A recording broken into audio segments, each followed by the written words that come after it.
kehidupan dalam kuburan jauh lebih panjang dibandingkan kehidupan di dunia. Nabi SAW bersabda, "A'maru ummati baina sittina wa sab'in." Bahwa usia umatku itu hanya berkisar 60 sampai 70 tahun saja. Sedikit yang lewat 70 tahun. Kalaupun ada usia yang sampai 100 tahun itu sedikit sekali. Tapi kebanyakan di bawah 70 tahun, umumnya umat Rasul itu sudah meninggal dunia. Tetapi ketika orang masuk ke dalam kuburan, usia dia di kuburan sampai kiamat ditegakkan itu panjang sekali. Anda bisa bayangkan, orang yang meninggal sejak zaman Nabi Adam sampai hari ini kiamat tidak dibangkit-bangkitkan, menunjukkan bahwa kehidupan kuburan jauh lebih panjang dibandingkan kehidupan dunia. Dari sinilah maka wajar seorang mukmin harus takut dengan kehidupan kuburan. Ma'asyiral muslimin yang dimuliakan Allah Azza wa Jalla. Tetapi para ulama mengatakan, apakah orang yang mendapatkan adab kubur itu munqati atau mustamir, terus menerus ataukah terputus? Kata para ulama, adab kubur itu hanya terputus dengan tiupan sangkakala Israfil.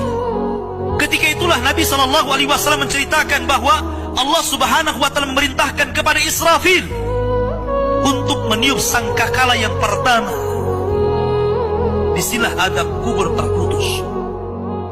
Karena ketika itu seluruh orang mati, baik orang yang ada di atas bumi atau yang ada di bawah bumi, baik kalangan jin, baik malaikat, kecuali makhluk-makhluk yang Allah kehendaki saja, semua hancur. Dan Abu Hurairah radhiyallahu anhu menceritakan kehancuran bumi setelah tiupan sangkakala itu adalah 40. Bisa 40 hari, bisa 40 bulan, bisa 40 tahun. Yang jelas Allah hancurkan bumi ini. Allah luapkan lautan ke daratan. Allah jatuhkan bintang.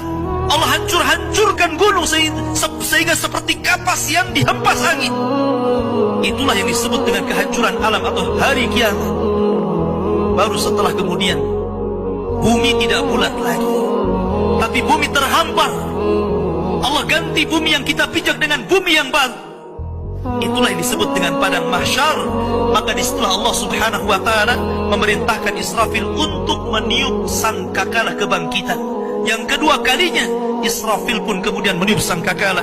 Maka dari situlah manusia keluar dari perut bumi. Wa akhrajatil ardu athqalaha. Allah keluarkan beban-beban beratnya.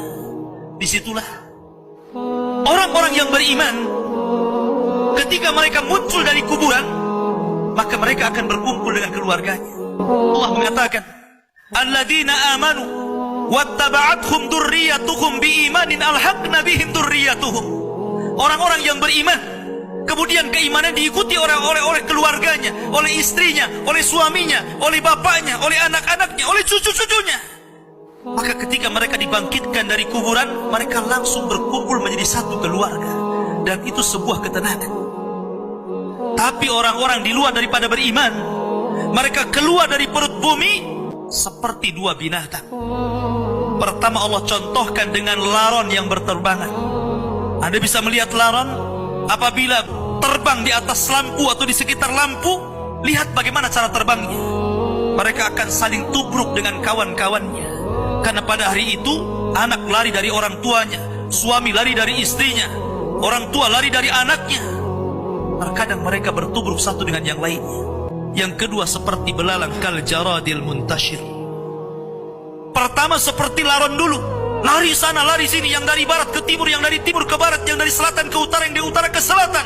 Mereka kacau sehingga mereka mengatakan, ya wailana man ba'atsana min marqadina. Celaka, siapa yang membangunkan aku dari tidurku?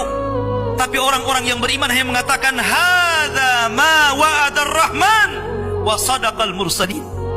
Inilah janji Allah kepada kalian dan benarlah ucapan para rasul. Baru setelah itu dari padang mahsyar berteriak seorang yang Allah suruh untuk berteriak. Mulailah kemudian mereka teratur. Maka mereka akan berjalan ke satu titik. Disitulah yang disebut dengan padang mahsyar. Mereka akan tinggal selama 50 tahun telanjang, kembali tidak dikhitan, tidak pakai sandal, matahari dekatkan 1 mil, keringat bercucuran, tidak ada makan, tidak ada minum. Mereka berdiri 50 tahun. Sehingga akhirnya orang-orang saleh mereka berkumpul, datang kepada Adam minta syafaat. Adam memberikan udzur, tidak sanggup memberikan syafaat.